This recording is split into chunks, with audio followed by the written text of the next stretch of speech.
Yeshua. Oh, praises be to the Most High, our power. Les frères, j'espère que vous allez bien. Toute la gloire soit rendue au Tout-Puissant qui est notre pouvoir. Que le Père, une fois de plus, soit glorifié. Je reviens vers vous pour cette édification dont le titre est les deux types de païens, de gentils, d'étrangers, voilà, dans les Écritures. Jean 3,11, nous disons ce que nous savons et nous rendons témoignage de ce que nous avons vécu. Alors, ce que nous disons depuis tant d'années, que le livre qu'on appelle la Torah ou la Bible est un livre qui est exclusif à ceux du peuple d'Israël, aux Israélites. Rien à voir avec les Hamites, les Moabites, les Édomites, les Japhétites, rien à voir. Ouais? Non. Il va nécessairement avoir ce qu'on appelle par le christianisme. Parce que ceux qui ont inventé le christianisme ont bel et bien eu le temps de bien étudier la Bible, de bien comprendre les prophéties et de savoir qui est qui. Et dans ce sens, pour essayer de détourner plus ou moins le focus ou l'attention des gens sur le bien fondé même des Écritures, ils vont par de mécanismes de mensonges, de falsification, d'usurpation, essayer de créer voilà, ce qu'on appelle par des théologies de remplacement, créer des concepts d'inclusivité, que voilà, il suffit juste de croire à Jésus, tu vas être sauvé, parce que l'Écriture dit il n'y a ni juif ni grec.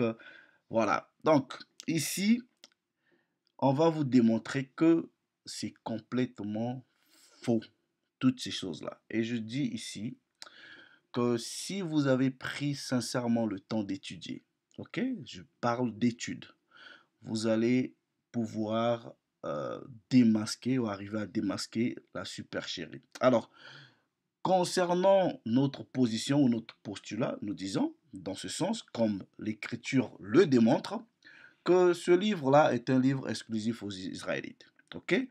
Et en tout cas, en termes de promesses, en termes de gloire, c'est réservé aux Israélites. Donc, maintenant, vous allez voir que dans le processus de, de, de, de la falsification, de l'usurpation ou encore même voilà, de l'inclusivité, ils vont créer ce qu'on appelle par voilà, théologie du remplacement, où on vous parle des concepts d'Israélites spirituels. Jamais vous allez entendre parler d'Égypte spirituelle. Jamais vous allez entendre parler d'Édom spirituel ou quelqu'un qui vient et dit je suis édomite spirituel. Jamais vous allez voir quelqu'un pour venir vous dire, en tout cas, nous sommes des Égyptiens spirituels. Depuis quand on se convertit à une nation de façon spirituelle? Depuis quand? Vous pouvez peut-être voler la culture, vous pouvez peut-être imiter ou s'assimiler à une culture, mais quand les gens viennent, ils disent qu'ils sont soi-disant des Israélites spirituels. Mais bon, il y a combien de tribus dans votre notion-là d'Israélites spirituels? Maintenant, ceux qui se disent Israël spirituel, là, c'est quoi votre tribu? Parce que nous, les Israélites, de façon physique, on est 12 tribus. Ceux qui se disent Israélites spirituels, vous allez les voir, il y a des Chinois qui se disent, ouais, ils sont Israélites spirituels. Donc, c'est tout mélangé. Et c'est ce désordre-là que nous allons essayer, en tout cas, de démasquer, voilà, et vous prouver que dans les Écritures, il y a deux types de païens. Il y a deux types d'étrangers. Il y a deux types de Gentiles ou gentils. Il y a tout naturellement, ok, tout naturellement, un païen, c'est-à-dire qui n'a exclusivement rien à voir avec Jacob. qui n'est pas des 12 tribus de Jacob. Donc c'est un païen, c'est un étranger, c'est un gentil. Right? Mais maintenant, il va avoir une deuxième notion du terme étranger, gentil ou païen dans les Écritures, où ce serait, par exemple, des Israélites qui, en s'assimilant aux cultures, aux cultes et aux us et coutumes des étrangers, vont aussi être considérés comme étrangers, vont aussi être considérés comme païens, vont aussi être considérés comme des gentils. Et quand nous arrivons dans le Nouveau Testament, c'est exactement sur ça que se base la narrative ou le scénario du Nouveau Testament. Des gens comme les apôtres vont aller à la recherche de leurs frères israélites qui sont devenus des Corinthiens, des Éphésiens, des Galatiens, des Thessaloniciens, mais en réalité, ce sont des Israélites. Et c'est ça que nous allons ici prouver et nous disons, et ça c'est notre position, c'est la position que nous croyons qui est démontrée dans les Écritures, et c'est ce que nous allons essayer de faire. Voilà, parce que nous, personnellement, et moi, à titre individuel, quand je vois des Israélites se dire, ah oui, nous les nations, ils se disent, donc en fait, ils ont troqué leur propre gloire, ils ont accepté de troquer leur position d'Israélites en acceptant qu'ils sont des nations, des étrangers, des païens au sens strict et propre du terme. Et c'est là que vous allez comprendre que, voilà, l'assimilation, le trucage euh, a pris le dessus sur eux. Right? Now, le premier précepte que je vais prendre pour essayer tout simplement de défendre ma thèse, c'est ce précepte dans le livre du prophète Ésaïe. Je prends le chapitre 41, je vais lire euh, le verset 21. On dit, plaidez votre cause, dit l'Éternel, produisez vos moyens de défense. Alors, maintenant, vous voyez, il n'est pas conseillé, hein, je dis il n'est pas conseillé, par exemple, nous disons par exemple les étrangers, par exemple ce monsieur qui est un étranger, c'est-à-dire il est un non-israélite de par le sang, ok, il peut être un japhétite ou un édomite ou whatever, n'ont pas le droit d'enseigner la Torah. Voilà. Et deux, on peut juste tirer des témoignages qui attestent des vérités bibliques. Mais ce qui est bizarre, même les étrangers eux-mêmes reconnaissent qu'en réalité, le Nouveau Testament, les lettres de Paul sont écrites pour les Israélites en captivité ou dans la dispersion. Et ici, par exemple, ce monsieur, voilà, vous dit exactement que le terme gentil, païen, il y en a deux. Et les gentils, les païens dans la narrative du Nouveau Testament sont principalement les Israélites. On va l'écouter et on va prendre les préceptes pour vous le prouver. Voilà, pour vous le prouver. Et vous voyez comment, les unlearned, les gens qui n'ont pas appris, vous discutez avec eux, ouais, ils se disent il n'y a ni juif ni grec. Et ils pensent que dire ni juif ni grec, ça veut dire que bah, il faut accepter tout le monde. Non, ça ne se passe pas comme ça. Le juif et le grec dans ces textes-là ne sont que des Israélites. Donc vous allez comprendre que premièrement, il va avoir Judas et il va avoir Éphraïm ou la maison de Judas ou la maison d'Éphraïm ou Judas ou Israël ou le royaume du sud et le royaume du nord. Donc en temps normal, vous devrez déjà comprendre ces choses-là. Si vous voulez comprendre comment est-ce que Israël, étant qu'une nation initiale, a été divisée en deux royaumes, allez lire dans le livre des rois, ok? Mais voilà, à cause du temps, on va écouter ce monsieur et nous allons prendre les préceptes pour vous prouver l'élément. Voilà, donc je vais juste essayer de traduire ce qu'il dit pour ceux qui ne comprennent pas l'anglais. And then we go to the scripture, right? Donc sa vidéo, ça s'intitule Who are the biblical Gentiles? Donc, qui sont les gentils bibliques? Right? Now listen to him. ethnos, one specific Gentile people that was promised to be gathered back to God, Israelites. Tu vois, il dit qu'il y a un type de gentil ou de païen qui a reçu la promesse d'être repris, plus ou moins dans le plan du Tout-Puissant, c'est les Israélites dispersés. C'est ce qu'il est en train de dire. Et c'est tout ça, le corps même de la narrative des lettres de Paul. Ok? On dit ça depuis des années. Pourquoi? Parce que le Tout-Puissant nous a permis de comprendre ces choses-là au travers sa faveur, mais aussi avec les études que nous faisons. On va l'écouter. Specifically, Parce que ce que ce monsieur dit là, c'est la même chose que nous disons. Voilà. Donc, comme vous, les frères qui sont dans le christianisme, vous aimez écouter le maître d'esclaves, donc de temps en temps, on est obligé de prendre des témoignages des étrangers comme ça. Voilà. elect of Israel. Right. You see, our idea of what Paul considered a Gentile has been wrong for centuries, folks. Voilà, il dit notre idée de ce que Paul considère comme étant un païen, un gentil, a été mal conçue. Ou voilà, en fait, c'est faux. Parce que dans la perspective pauline, bah, il va que chez ses frères, en fait. Il va que chez ses frères. Mais imaginez même lui-même, même là, ok, prenons l'exemple de Paul. Il dit qu'il est benjamite.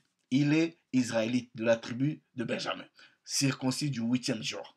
Mais c'est ce même Paul-là qui vous dit qu'il est citoyen romain. Maintenant, si je prends par rapport à la notion de la descendance et la notion de citoyenneté et de nationalité, en la personne de Paul, il y a déjà plus ou moins une différence.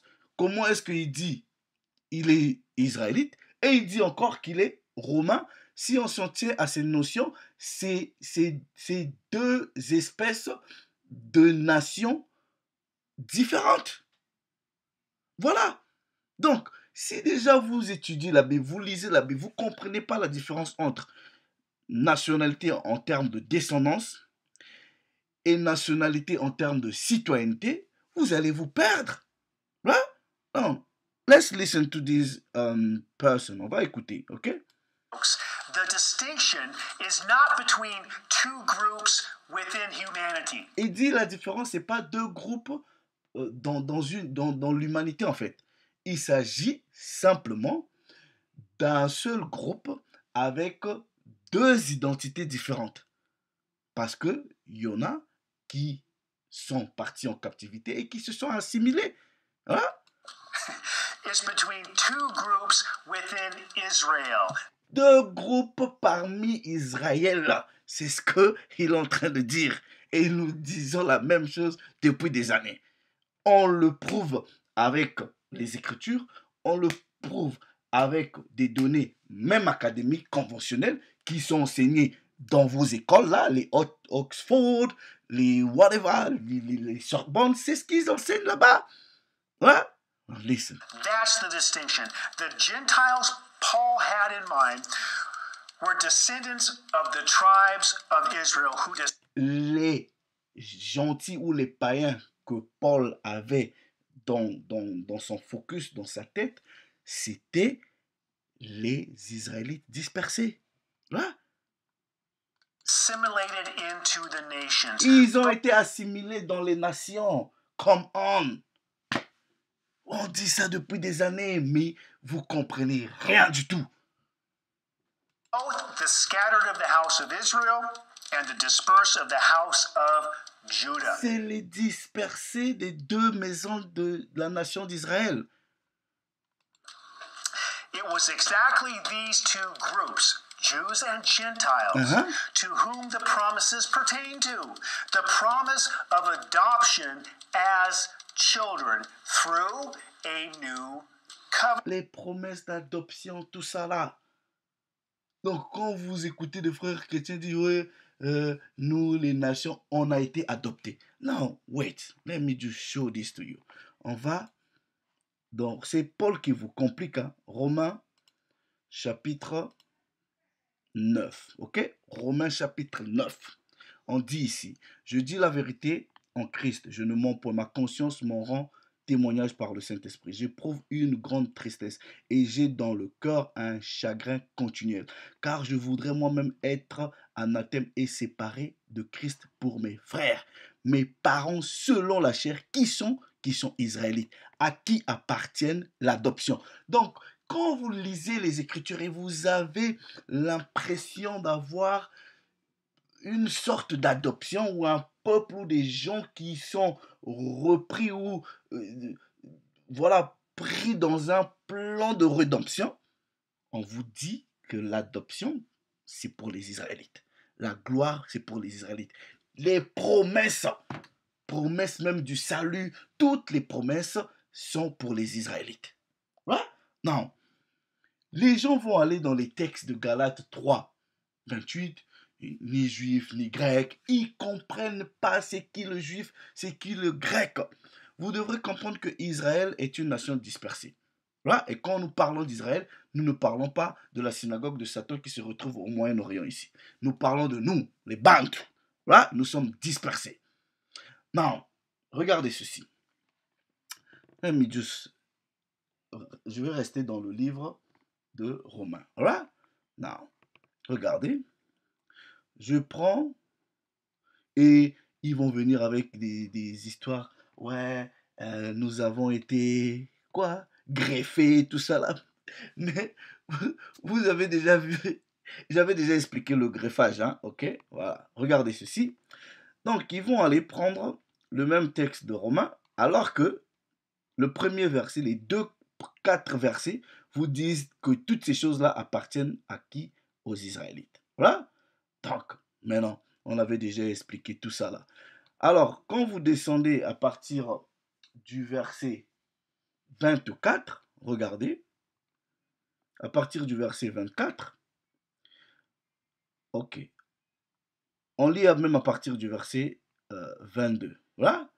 Et que dire, si Dieu, voulant montrer sa colère, a fait connaître sa puissance, a supporté avec une grande patience des vases de colère formés pour la perdition, verset 23, et s'il a voulu faire connaître la richesse de sa gloire envers des vases de miséricorde, retenez, miséricorde, ok, qu'il avait préparé pour la gloire.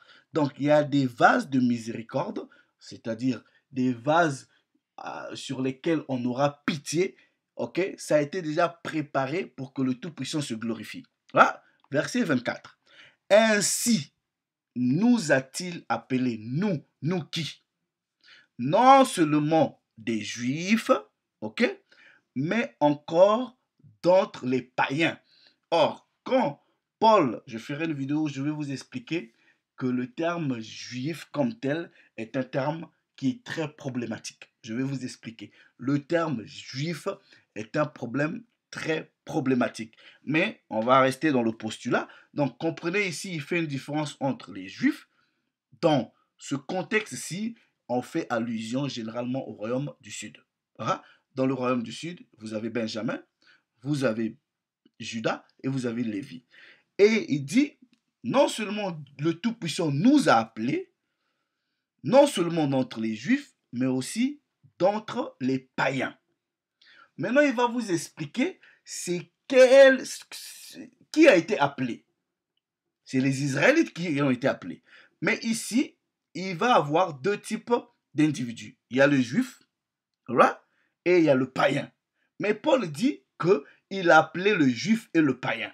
Or, si nous restons dans le postulat strict, un Juif ne représente pas toute la nation d'Israël. Or, c'est la nation d'Israël qui a été appelée. Ce n'est pas une tribu, ce n'est pas un royaume spécial dans Israël qui a été appelé. Ce n'est pas que Juda a été appelé, Juda étant que le royaume du Sud, ce n'est pas que les Juifs étant strictement de la tribu de Juda qui ont été appelés. Voilà.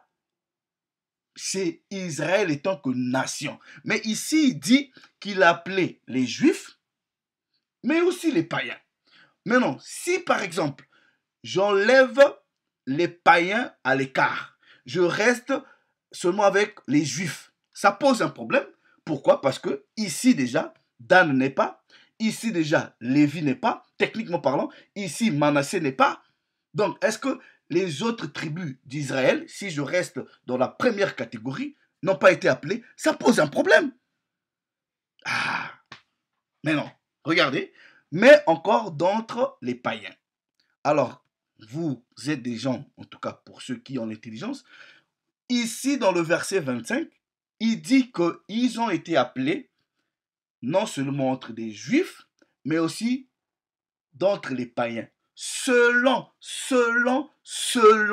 ok, ce qu'il le dit dans Osée. Selon. Donc, en gros, pour savoir qui sont les juifs qui sont été appelés ici et les païens qui sont appelés ici, nous devrons aller dans Osée pour voir. Maintenant, si nous allons dans Osée et qu'on comprenne que les juifs ici, ça représente toute la nation d'Israël et que les païens, ce sont les non-israélites, on va dire que le christianisme a raison. Mais si nous partons dans Osée, nous comprenons que les païens ici, ce n'est ni autre que les Israélites. Ah, là, ça va poser un problème. Maintenant, il dit, selon qui le dit dans Osée, j'appellerai mon peuple qui n'était pas mon peuple. En réalité, qui n'est pas mon peuple. Et qui est ce peuple qui n'était pas le peuple de Dieu? Vous allez voir qu'en réalité, là, c'est Éphraïm, c'est le royaume du Nord. Il dit, et bien-aimée, celle qui n'est pas la bien-aimée. Et là où on leur disait, vous n'êtes pas mon peuple, ils sont appelés fils du Dieu vivant. Là, non, what you dis, ok? Nous partons dans, puisqu'il dit, selon ce qui est écrit dans Osée. Partons dans Osée, ok?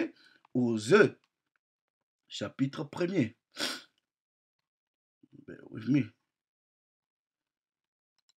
Osée, chapitre 1er. Là, now, nous prenons à partir du verset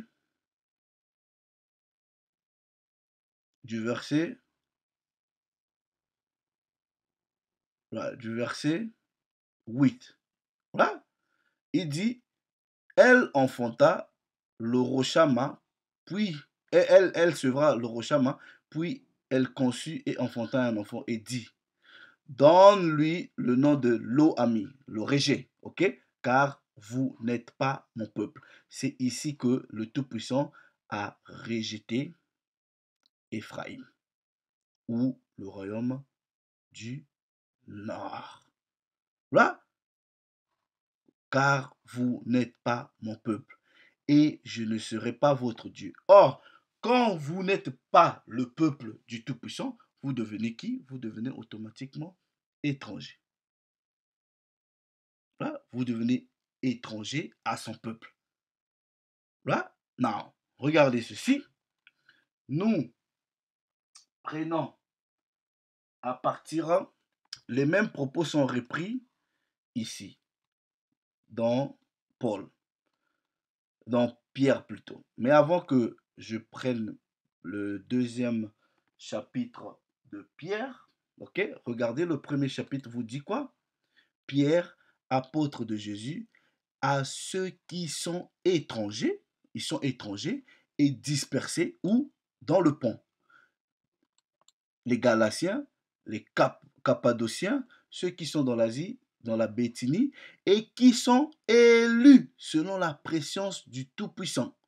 Là, par la sanctification de l'Esprit, afin qu'ils deviennent obéissants et qu'ils participent à l'abstraction du sang du Christ. Là, donc, il écrit une lettre à ceux qui sont étrangers ou et dispersés. Donc, en réalité, les étrangers et les dispersés ici vont être les Israélites qui se retrouvent où dans le pont? Dans la Galatie. Non, on va dans le chapitre 2. Voilà. 2 Pierre 2. Regardez. Nous prenons à partir du verset 9. Voilà. Regardez. Vous, au contraire, vous êtes une race royale, un sacerdoce royal, une nation sainte. Et ça, c'est ce que vous retrouvez dans Exode ou Lévitique. Voilà, c'est Israël qui est la nation élue, qui est le royaume des sacrificateurs. Voilà. Maintenant, il dit, un peuple acquis, afin que vous annonciez les vertus de celui qui vous a appelé des ténèbres à son admirable lumière. Vous, les étrangers, les dispersés dans la Galate, voilà, dans la Béthynie, vous, écoutez très bien, voilà, parce que la Bible dit précepte sur précepte, vous qui autrefois n'étiez pas un peuple et qui maintenant est le peuple de Dieu, vous qui avez obtenu miséricorde et qui avez maintenant, vous qui n'avez pas obtenu miséricorde et qui avez maintenant obtenu la miséricorde. Voilà? Non. Qui est ce peuple sur qui le Tout-Puissant dit, j'aurai pas la miséricorde sur toi ou pitié sur toi, ok? Bon, les gens vont voir le mot miséricorde, ils vont penser que c'est, ça veut dire autre chose. Voilà, miséricorde, pitié ou avoir la grâce, c'est la même chose. Je vais voir. Attends.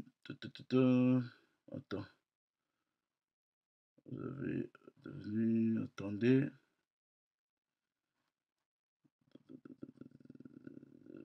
Compassion, ok. Martin traduit miséricorde. Miséricorde, Derby dit quoi? Verset. Donc, miséricorde, c'est compassion, c'est pardon. Ouais. Osterval traduit ça par miséricorde. King James traduit ça par merci. Ok? Non. On va voir où la promesse de la miséricorde, puisque Pierre commence sa lettre, on dit, ok? Il écrit sa lettre à ceux qui sont étrangers et dispersés. Voilà. Donc, et on dit que c'est à eux la promesse de la miséricorde a été accordée. Nous partons dans le même livre d'Osée, Show You Something. Osée, le chapitre toujours premier. Ok? Osée, chapitre premier. Regardez. Verset 6 ici, on dit, elle conçut de nouveau et elle enfanta une fils. Et dit à Osée, l'Éternel, donne-lui le nom de Roshama, car je n'aurai plus pitié de la maison d'Israël. La maison d'Israël, Éphraïm, n'avait, Dieu, le Tout-Puissant dit, je n'aurai pas miséricorde. Donc, pitié, ok? On va voir ce que le semeur traduit. Manifesterai, semeur. Donc, miséricorde et pitié, c'est, voilà, compassion. Martin dit quoi? Miséricorde. Ouais. Je ferai miséricorde. Non, il dit, car je ne compterai plus de faire miséricorde à la maison d'Israël. Voilà. Mais Judas, par exemple, a reçu la miséricorde. Bien que les deux s'étaient plus ou moins évadés de la loi. Mais Judas, de temps en temps, revenait. Et Judas est, en tout cas, le royaume qui est resté déjà plus proche, mais qui a conservé un peu avec la loi. Éphraïm, voilà. Mais malgré que le Tout-Puissant rejette Éphraïm en disant, à partir de maintenant, là, puisque tu t'es adonné aux idoles, tu n'es plus mon peuple. Mais il arrivera un moment, partout où les gens ne te reconnaissaient plus comme mon peuple, voilà, par la miséricorde et par les prophéties, surtout à la venue du Mashiach, ces gens-là, par l'évangile, que les apôtres vont maintenant ramener chez leurs frères dispersés, c'est là qu'on va reconnaître qu'en réalité, tu es ou tu fais partie du peuple élu. Right? Now, what you dis, yeah? Regardez, on va dans le chapitre 2, okay, dans le même livre d'Ésaïe, ok? Non, on va lire à partir du verset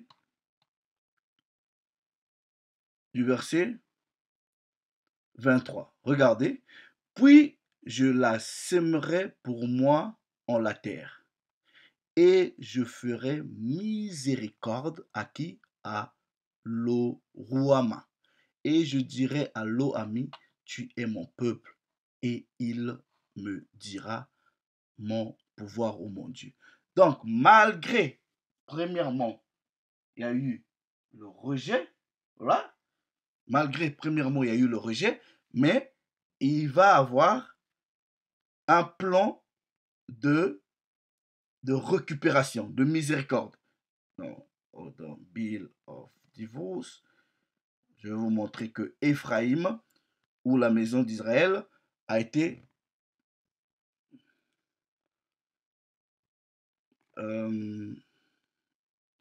Levi Melon. Attendez, je vais prendre ce précepte-là.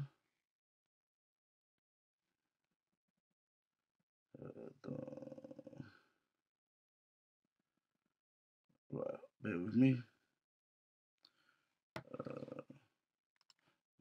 Ephraïm. Je vais juste chercher ça. King James.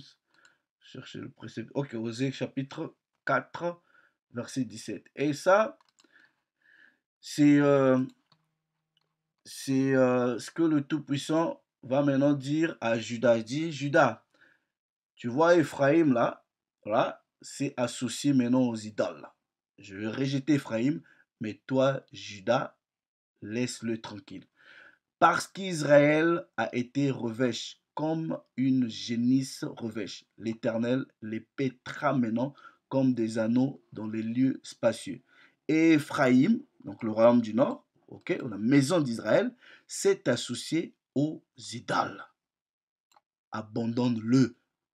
Là, abandonne-le. Est-ce que vous comprenez? Non, on va dans le chapitre 2, ok, on va lire à partir du verset 23, puis je la sèmerai pour moi en la terre, et je ferai miséricorde à Lo-Ami, et je dirai à Lo-Ruama, et je dirai à Lo-Ami, Éphraïm, tu es mon peuple, et il me dira mon Dieu. Donc en gros, il dira que voilà, tu es notre pouvoir. Donc quand nous repartons dans Romains, ouais,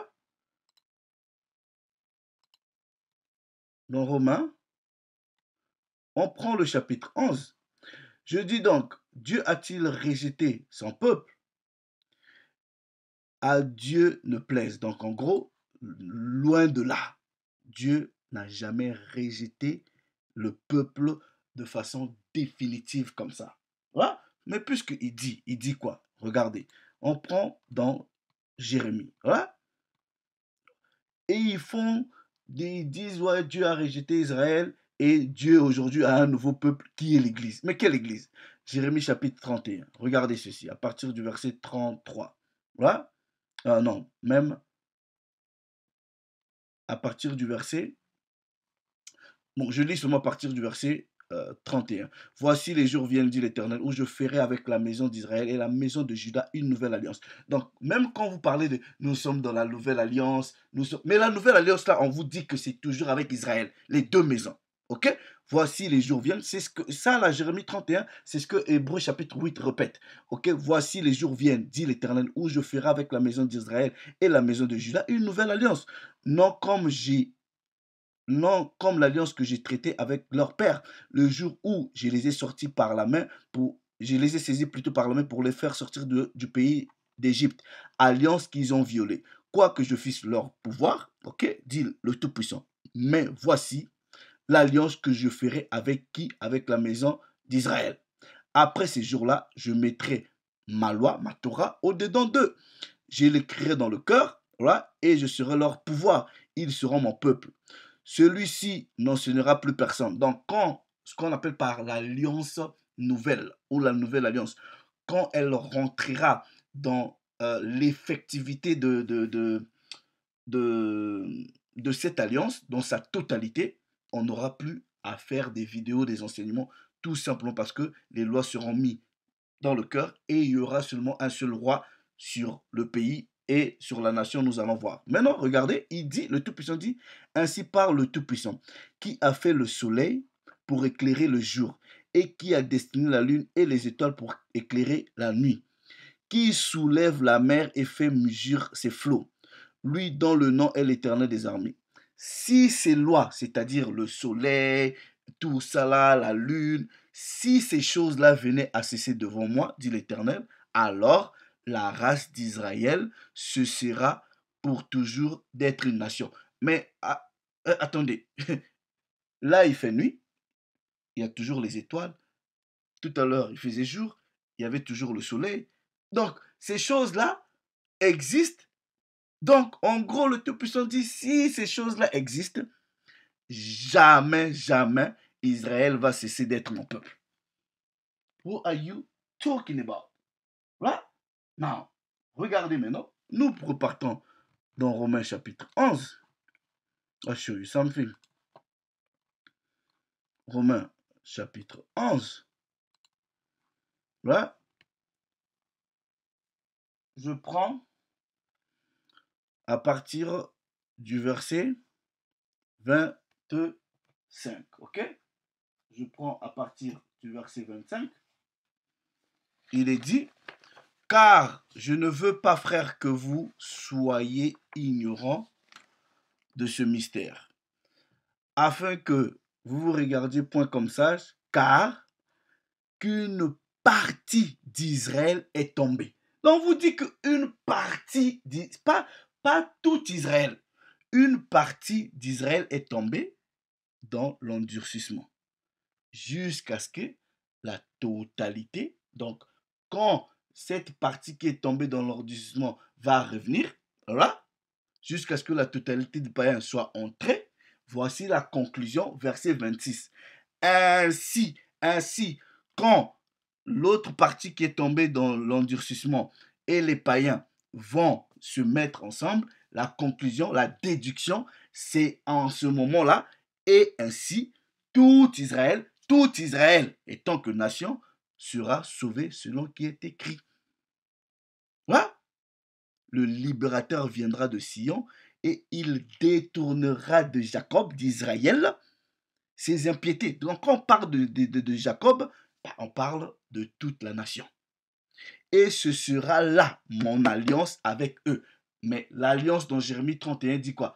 C'est avec les deux maisons. Donc vous comprenez ici que ces païens-là, quand ils vont être greffés à la racine principale, c'est ça ce qu'on appelle le retour de fullness of the Gentiles, la totalité des païens. C'est ce que, en tout cas en termes bibliques, on appelle ça le fullness of the Gentiles. Quand les gentils, les païens là vont revenir, vont être adoptés dans le plan, c'est en ce moment-là que ce qu'on appelle par le salut de la nation d'Israël. Alors, maintenant, vous voyez par exemple que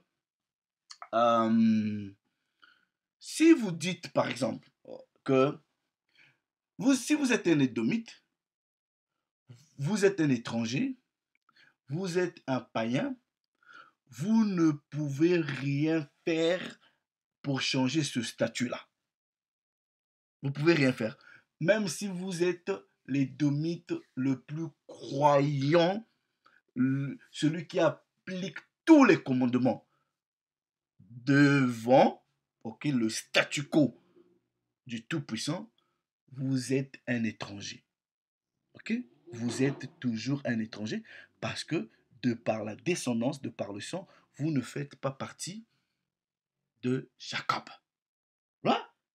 Mais par contre, un Israélite peut être considéré comme un étranger, un païen, right? Si il s'assimile à la façon de faire des étrangers. Now, watch this. Je vais dans... Let me go to the second book of...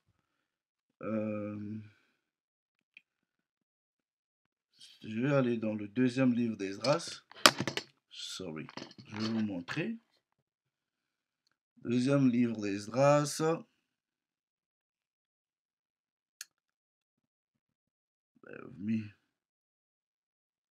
chapitre 2. OK?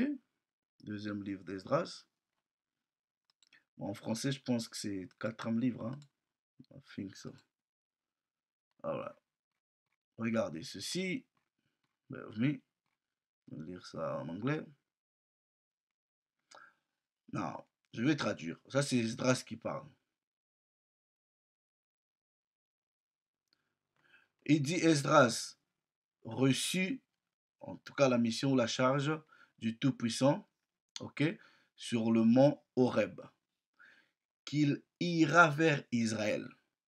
Mais il dit, et quand je suis venu vers eux, il me fit asseoir et ils ont disparu, ils ont rejeté le commandement du Tout-Puissant.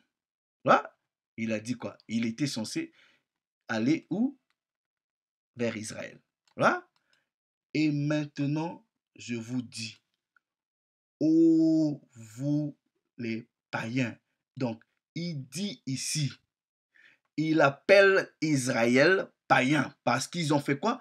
Ils ont disparu, ils ont dédaigné le commandement. Et Esdras qualifie Israël de païen ici. And therefore I say unto you, O ye heathen.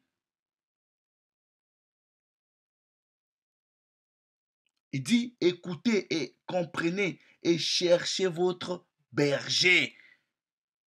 Il appelle les Israélites ici des païens. Ouais? Non, je disais ceci, que un édomite ne peut pas être un païen au passé. Non, what you dis, yeah? Je vais dans Daniel, je vais vous montrer. Daniel, chapitre 9, ok? Que vous compreniez. Daniel, chapitre 9. Donc, Judas, c'est ceux qui sont restés proches, ok? Éphraïm ou le royaume du Nord, ils étaient déjà partis. Non. Regardez ceci, Daniel chapitre 9 plutôt. Je lis à partir du verset 7. À toi, Seigneur, est la justice, et à nous la confusion de face. En ce jour-là, aux hommes de Juda, ok? Et aux habitants de Jérusalem, et à tout Israël. Voilà. À ceux qui sont près d'Israël, c'est-à-dire Juda qui est resté près, et à ceux qui sont loin dans les pays où je les ai chassés à cause des infidélités dont ils se sont rendus coupables envers moi. À ceux qui sont près, là, et à ceux qui sont loin. Non, en allant, ok, vous allez comprendre que ceux qui sont maintenant loin sont loin de la nation ou de la communauté israélite. Nous prenons par exemple un Corinthien, ceux qui sont loin sont devenus des Corinthiens, ok? Un Corinthien. Alors, admettons que, par exemple, ici, Paul parle aux Édomites, qui sont techniquement des étrangers, qui sont des païens. Regardez, Paul il dit, on est à Corinthiens, chapitre 1, chapitre 1 Corinthiens, chapitre 12, pour ce qui concerne les dons spirituels, je ne veux pas frère. Là, non. Comprenez que qui sont les frères de Paul? On va lire et nous allons revenir parce que précepte sur précepte. Romains chapitre 9. Là, ses frères, il dit, Romains chapitre 9, le verset 3, car je voudrais moi-même être anathème et séparé de Christ pour mes frères, mes parents qui sont israélites. Là, nous repartons dans 1 Corinthiens chapitre 12. Pour ce qui concerne les dons spirituels, je ne veux pas frère. Donc ses frères à lui sont israélites. Que vous soyez dans l'ignorance, vous savez que lorsque vous étiez païen, mais attendez, Si païen ou Gentiles, je vais voir qui utilise le mot de gentil. Par exemple, wait. King James, au lieu de dire païen, utilise le mot Gentiles. Osterval, Gentile, gentil. Ok? Donc, païen, gentil, ce sont des synonymes. Ok? Maintenant, il dit, souvenez-vous, vous étiez des gentils, entraînés vers des idoles muettes. Mais attendez, un Édomite, un Moabite reste toujours étranger, reste toujours païen, malgré qu'il suit même la loi. Donc, on ne peut pas dire à un Édomite, si un Édomite euh, euh, pratiquait des choses qui sont contre la loi, même s'il les abandonne et qu'il devient quelqu'un qui pratique la loi, on ne peut pas dire de lui, ah mais avant tu étais un païen. Il reste toujours païen. Avant tu étais un gentil. Non, ça veut tout simplement dire il est non israélite. Il ne peut pas l'être au passé. Ce n'est que les Israélites, quand ils changent leur façon de faire, quand ils quittent l'assimilation, c'est en ce moment on peut les qualifier ou en tout cas les présenter comme étant des, euh, des païens dans le passé. C'est comme ça. Donc, il ne peut pas s'adresser aux Corinthiens qui sont censés, selon votre compréhension, être des étrangers, être des gentils, leur dire, ah, mais vous vous rappelez que vous étiez des... Non, ils restent gentils. Donc, pour dire à des gens qu'ils étaient païens, gentils dans le passé, il faudra que ces gens-là ne soient que des Israélites. C'est pas possible. Est-ce que vous comprenez? Là. Et comment est-ce qu'ils sont devenus gentils, païens? C'est parce qu'ils se sont laissés entraîner vers les idoles. Osée chapitre 4, verset 17. I think so. We read it. OK? Osée chapitre 4, verset 17. Éphraïm s'est associé, quoi? Aux idoles. Abandonne-le. It's exactly the same thing. Les Corinthiens, là, ce sont eux qui s'étaient maintenant associés aux idoles. Là, la même chose. Précepte sur précepte. OK? Ligne sur ligne. Un peu ici, un peu là. Là, on va dans Éphésiens. On va vous montrer encore que c'est même les Éphésiens là, ils sont toujours des Israélites. OK? Dans Éphésiens chapitre 2. Éphésiens chapitre 2. Regardez. Nous prenons à partir du verset 11. OK? Dans la version Osterval, il est écrit, c'est pourquoi souvenez-vous que vous étiez autrefois, des païens en la chair, et que vous étiez appelés incirconcis par ceux qu'on appelle circoncis, dans la chair. Ok? Vous étiez en ce temps-là sans Christ, séparés de la République d'Israël. Séparés, vous étiez séparés de la République d'Israël, vous étiez devenus étrangers par rapport aux alliances de la promesse. Là, n'ayant point espoir et son Dieu dans le monde où vous vous retrouvez. Même maintenant, avec le véritable évangile, avec l'évangile du Christ, maintenant, en Jésus, vous qui étiez éloignés du Tout-Puissant, vous vous êtes rapprochés maintenant. Regardez ceci, car c'est Christ qui est notre paix. Lui, Christ, qui a fait des deux peuples, il dit deux peuples, ok? Rappelez-vous que il y avait maintenant deux nations. Là, il y avait deux nations, ok? Il a fait des deux peuples et lui, qui des deux peuples, n'en a fait qu'un. En faisant quoi? En abattant le mur de séparation. C'était quoi ce mur de séparation? Et comment est-ce que il en a fait qu'un? Watch this. Yeah, I'm gonna explain to you the middle wall of partition. Right? Now, regardez. Let me show this to you. Wait. quand vous prenez par exemple Jean chapitre 4, ok? Comprenez que quand il y a eu la division du royaume, Jérusalem était la capitale du royaume du sud et euh, comment on appelle what is that? Il y avait une autre ville, je pense la Samarie, c'était la capitale du royaume du nord, ok? Non, regardez ceci, puisque Éphésiens vous dit il y avait eu un mur de séparation. Et que, en réalité, à travers le message ou en tout cas la mission du Christ, il a fait deux qu'un seul. Ok? Non, regardez. Vous allez comprendre quand vous lisez que même les Israélites sont tués entre eux. Il y a eu des combats entre le royaume du sud et le royaume du nord. Ok? Non, regardez. Parlant de la femme samaritaine, regardez ce que la femme samaritaine lui dit. Une femme samaritaine était venue puiser de l'eau. Vous savez que les Samaritains sont israélites. Voilà. Maintenant, bref, question, verset 9.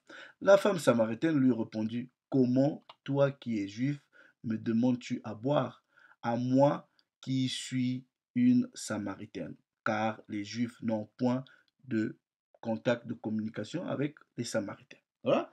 Donc, comprenez que même quand Paul va chez les Corneilles, les autres ont dit, mais non, mais attends, tu rentres chez les étrangers comme ça là.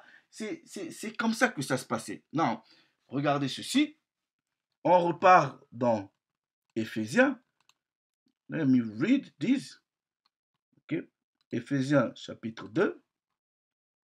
Il dit, à partir du verset ok. Afin qu'il forma en lui-même des deux un seul nouveau homme nouveau plutôt, après avoir fait la paix et qu'en détruisant lui-même l'inimitié, il réconcilia avec Dieu par la croix les uns et les autres en un seul corps. Mais depuis quand les Israélites et les non-Israélites étaient unis en un seul corps? That's stupid. Depuis quand? Montrez-moi un seul précepte où vous avez cette notion où les Israélites et les non-Israélites ont été, se sont mélangés et ça symbolisait une certaine unité comme ça en un seul corps. Non. Maintenant, il dit, il est venu annoncer la paix à vous qui étiez loin. Daniel chapitre 9, on a lu ça. À vous qui étiez loin et à ceux qui étaient près. Verset 18. Car par lui, nous avons les uns et les autres accès auprès du Père dans un même esprit. Maintenant, il dit, de par ce rapprochement, ce retour, ok, ainsi, c'est ça la conclusion, vous qui étiez de loin, vous n'êtes plus ni étrangers, ni les gens du dehors, mais vous êtes concitoyens des saints et de la maison du Tout-Puissant. Voilà, ayant été édifiés par le fondement des prophètes, voilà, c'est ce qu'il lui dit. Maintenant, regardez ceci, est-ce qu'il y avait une promesse que Israël, et tant qu'une nation, devrait être réconciliée, c'est-à-dire les deux royaumes? C'est ce que Ézéchiel nous dit dans Ézéchiel chapitre 37. Ok, avant de finir, Ézéchiel chapitre 37. Voilà. Et c'est là même tout le sens du greffage en fait. Le greffage, c'est cet acte-là de prendre, voilà, des espèces, deux espèces ou deux, on va dire quoi, deux éléments d'une même espèce et les réunir en un seul.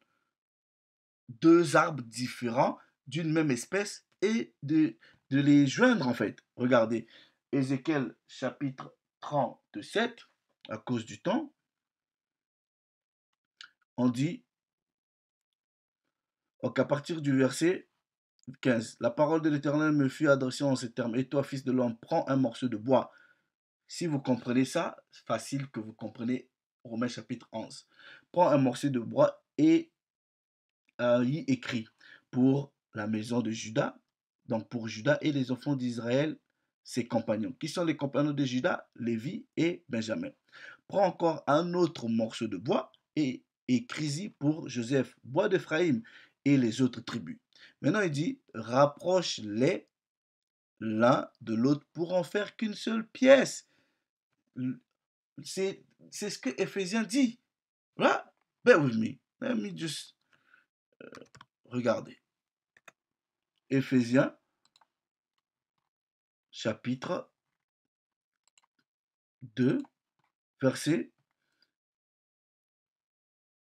18. Car par lui, nous avons...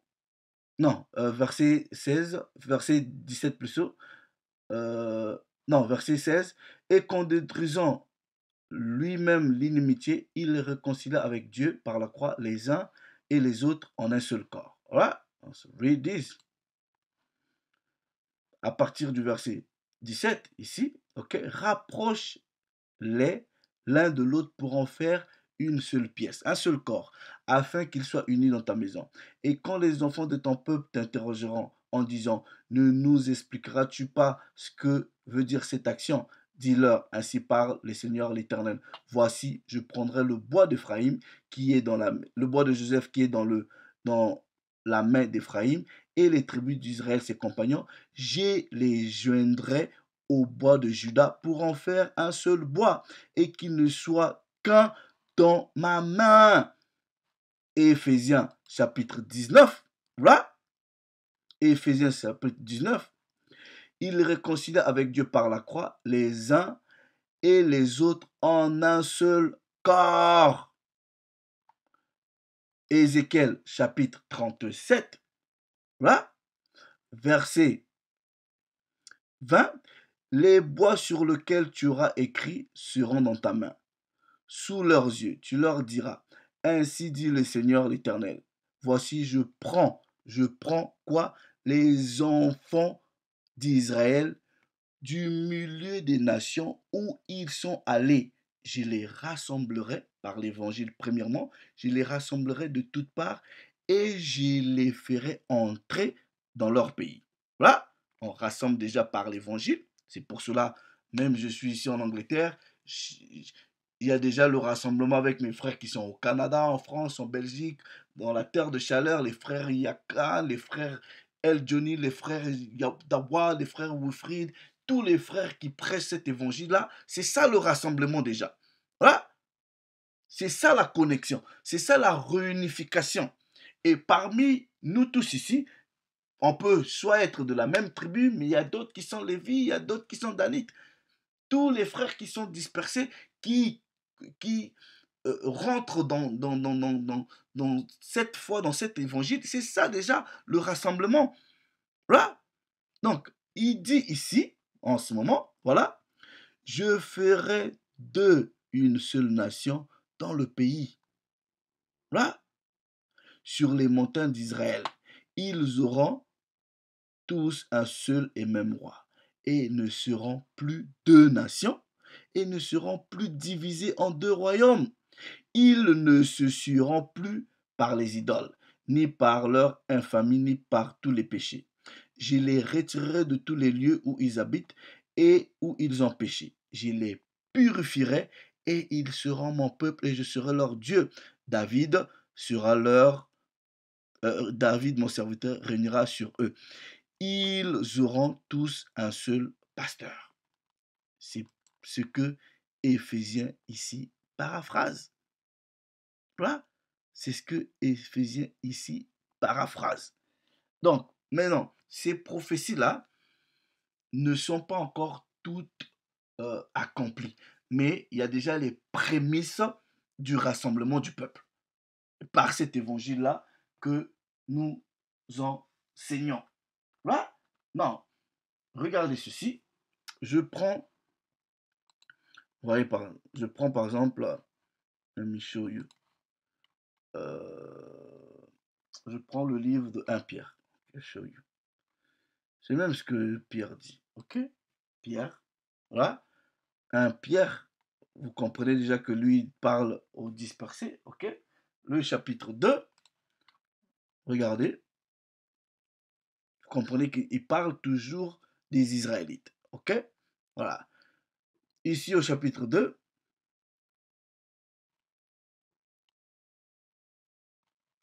il dit, lui qui a porté nos péchés en son corps sur le bois, afin qu'étant morts au péché, nous vivions à la justice. Et par la meurtrissure de qui vous avez été guéris. Verset 25, car vous étiez comme des brebis errantes, mais vous êtes maintenant retournés au pasteur et à l'évêque de vos âmes. Ok? Des brebis errantes. Qui sont ces brebis errantes? C'est celles-là qui sont ou étrangers, ce sont des élus, mais ils sont étrangers, dispersés, voilà, dans le pont, la Galatie. Ce sont les mêmes personnes, ok, que Jacques a écrit. Jacques, chapitre 1, verset 1. Jacques, serviteur de Dieu et du Seigneur Jésus-Christ, aux 12 tribus qui sont dispersées. Voilà. Donc, si vous pensez que quand vous prenez la grande commission, allez dans toutes les nations, mais pourquoi si Jacques reçoit la commission que aller dans toutes les nations veut dire aller partout sans exception, pourquoi il choisit encore d'écrire à ses frères israélites qui sont dispersés? Ok? Et Paul dit, Pierre plutôt dit, 1 Pierre chapitre 2, il dit, car vous étiez comme des brebis errantes. On va voir, est-ce qu'il y a un autre peuple qui est considéré comme étant des brebis errantes? Voilà. On va dans Jérémie, chapitre 50, verset 6. Simple. I think so. Mon peuple, voilà, et ou étaient comme des brebis perdues. On va voir d'autres versions s'ils vont utiliser le terme errant, perdu, errant, pareil. What are you guys talking about? Perdu, second 21. Perdu, Martin. Perdu, Darby. Voilà, errant, perdu, c'est pareil, mais ça reste Israël. Voilà. Voilà. Darby dit, mon peuple est un troupeau perdu. Les pasteurs les ont fait errer, les égarant sur le mont, sur les montagnes. Come on, guys. Donc, maintenant, le regroupement des dispersés d'Israël a été initié par la venue du Mashiach et par la prédication des apôtres qui partaient voir, voilà, les frères qui sont dans la dispersion. Là, non, regardez ceci. Vous avez vu que Éphésiens dit, il a parlé du mur de séparation. Pardon, séparation. Éphésiens chapitre 2, isn't it? Bear with me. Je vais juste aller, I think it's, yeah, Éphésiens chapitre 2. Right, now.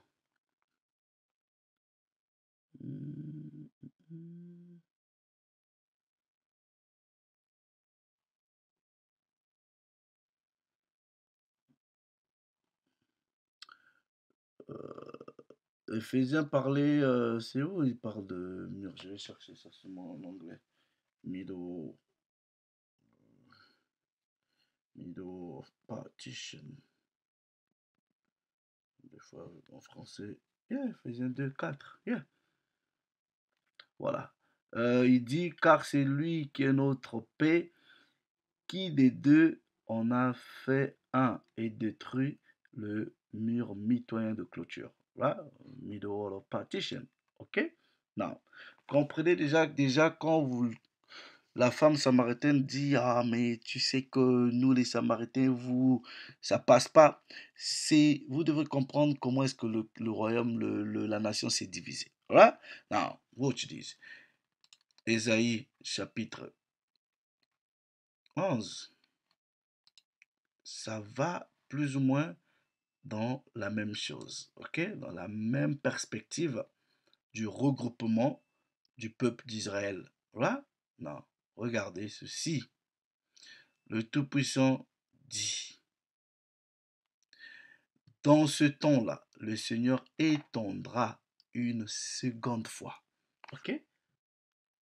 Ça a déjà été initié, voilà, mais ça rentrera dans le fullness, dans la plénitude de cette prophétie au retour du Messie. Il dit, dans ce temps-là, le Seigneur étendra une seconde fois sa main pour faire quoi? Pour racheter le reste de son peuple dispersé ou en Assyrie. Il y a des Israélites en Assyrie, en Égypte, à Patros et en Éthiopie, à Élan, en Inde, là-bas, tout ça, la Shinéar, Babylone, à Hamath, et dans les îles de la mer. Il élèvera une bannière pour les nations. Il rassemblera les exilés d'Israël. Il recueillera les dispersés de Juda dans 4 extrémités de la terre. Maintenant, le verset qui m'intéresse ici, c'est le verset 13. La jalousie du royaume du nord, la jalousie d'Éphraïm, la jalousie de la maison de Joseph, la jalousie d'Éphraïm disparaîtra. Et ses ennemis en Juda, dans le royaume du sud, seront anéantis. Éphraïm ne sera plus jaloux de Juda, et Juda ne sera plus hostile à Éphraïm. Donc, les Samaritains ne diront plus, ah, mais toi et nous, les Juifs, on ne s'entend pas. Et quand vous comprenez prophétiquement le scénario de la femme samaritaine et du Christ, et en relation avec toutes les autres prophéties, vous comprenez que c'est le rassemblement du peuple d'Israël qui s'est produite, qui a été en réalité initié. Voilà.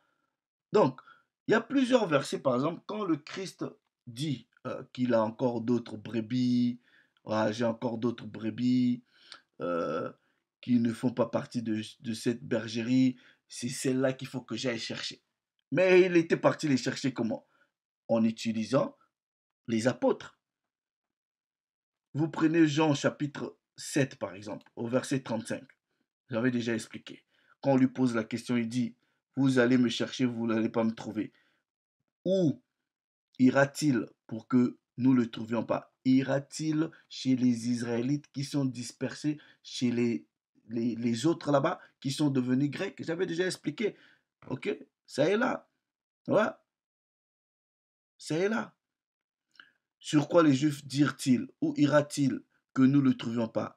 Ira-t-il parmi les dispersés des Grecs? Je vous avais déjà expliqué ce terme-là. Voilà. You know, I told you this. Ce qui est traduit par grec, c'est. Voilà. C'est Hélène. Voilà. On dit, dans le sens plus large, ce mot englobe tout. Donc, il est un grec de par sa nationalité ou par sa naissance. Voilà. Et quand vous prenez. Attends. Helléniste. Helléniste. Helléniste. C'est ça qui est traduit, ok, utilisé dans le Nouveau Testament pour les Juifs nés en territoire grec et parlant grec. C'est ça en fait. Donc, quand vous comprenez ces choses-là et que vous avez compris qu'en réalité, euh, quand Paul partait prêcher, il partait prêcher à ses frères israélites. Il y a deux types de païens, ok? Il y a deux types d'étrangers. Est-ce que vous comprenez? Il y a deux types de gentils. Un qui est naturellement gentil, c'est-à-dire il n'est pas fils de Jacob, mais un qui devient païen, qui devient euh, euh, euh, étranger, parce qu'il se détache de son Dieu, de la Torah, des commandements, et il s'assimile. Et il s'assimile à d'autres peuples. Et il est considéré comme étant un païen. C'est ce que vous devrez comprendre. Et c'est ce que, en réalité, j'ai voulu vous partager. Parce qu'il y a des gens qui ne comprennent pas la théologie du remplacement. Où Israël est remplacé par l'Église. On ne sait pas ce que c'est que l'Église. Où les Israélites disent ah mais nous on est on est on est des nations, voilà. Donc ils acceptent un statut secondaire alors que c'est eux les maîtres du jeu. Voilà. Donc comprenez ceci.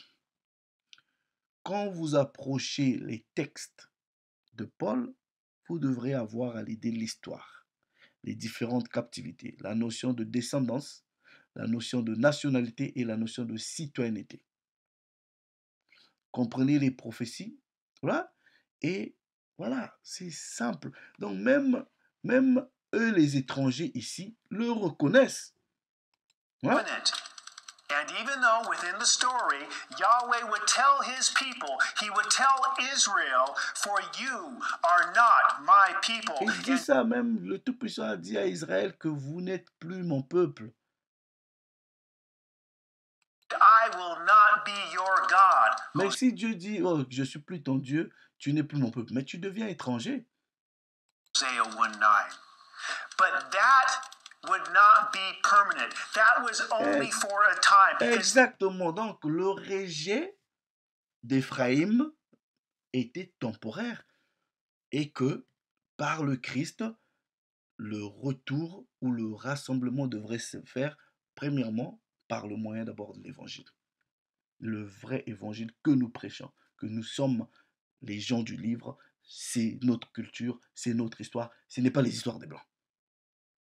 This is a redemption story. The wheels of redemption would continue to roll for Israel until God would say, yet the number of the children of Israel shall be as the sand of the sea, which cannot be measured or numbered. And it shall come to pass in the place where it was said to them, you Israel, know my people, Israel, you are not my people, there it shall be said to them, Israel, you are sons of the living God. Then the children of Judah and the children of Israel shall be gathered together. Ils seront rassemblés. Donc, vous voyez, quand je discute, je vois même des gens qui viennent, et il y a les juifs, les grecs. Vous êtes des... You are fools. Vous êtes...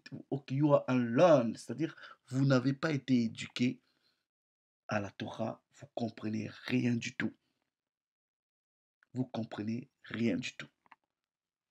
Voilà. Donc, et ça là, si vous avez compris que les païens, les Grecs, quand vous voyez par exemple Paul, je suis l'apôtre des païens, il est l'apôtre de ses frères israélites qui sont devenus grecs, romains, voilà, qui vivaient dans les villes comme Thessalonica, dans la Galatie. Ce sont des Israélites. Que vous comprenez. Vous prenez par exemple, regardez, vous prenez le texte de Actes chapitre 2. Ok? Actes chapitre 2, regardez, regardez, il y avait en ces jours-là à Jérusalem des Juifs venus de toutes les nations. Voilà. Et ces Juifs qui sont venus dans toutes les nations, là, ils étaient où? Il y en a qui étaient de part, de mettre des l'âne. Quand vous avez lu Ésaïe chapitre 19, 11, il vous parle qu'ils sont aussi à Élan.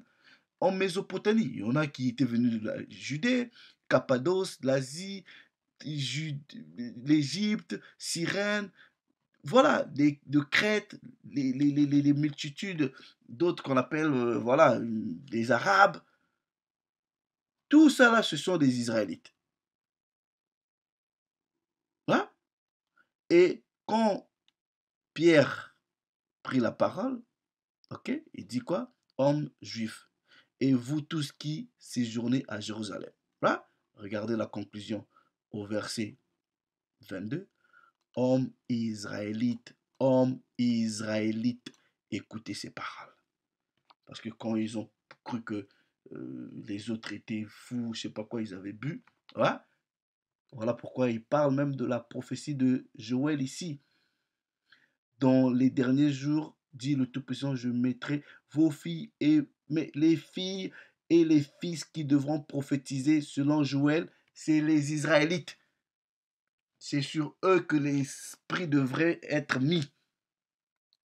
Conclusion, hommes israélites, écoutez ces paroles.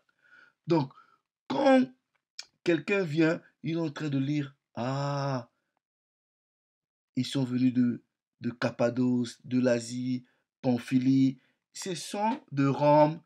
Eux, dans leur tête, comme ce sont des villes ou des nations des étrangers, donc forcément, ces gens-là aussi sont des étrangers. Non, comprenez les captivités, comprenez, euh, comprenez ce qu'on appelle déjà par l'hellénisme, ok, ou l'hellénisation des Israélites. Là, c'est donc quand je vois quelqu'un dire il n'y a ni juif ni grec, je rigole. Right? Oh, all praises be to the Most High. Je vais la prochaine fois, je vais revenir avec une correction là de encore des hérésies que j'ai trouvées sur internet là sur doit-on prier pour Israël ou non. Celui qui bénit Israël sera béni. On va vous expliquer c'est quoi en réalité. Et on va exposer les gens à la lumière des Écritures. Oh, praises be to the Most High, our power. J'espère que quelqu'un a été édifié. Je dis shalom.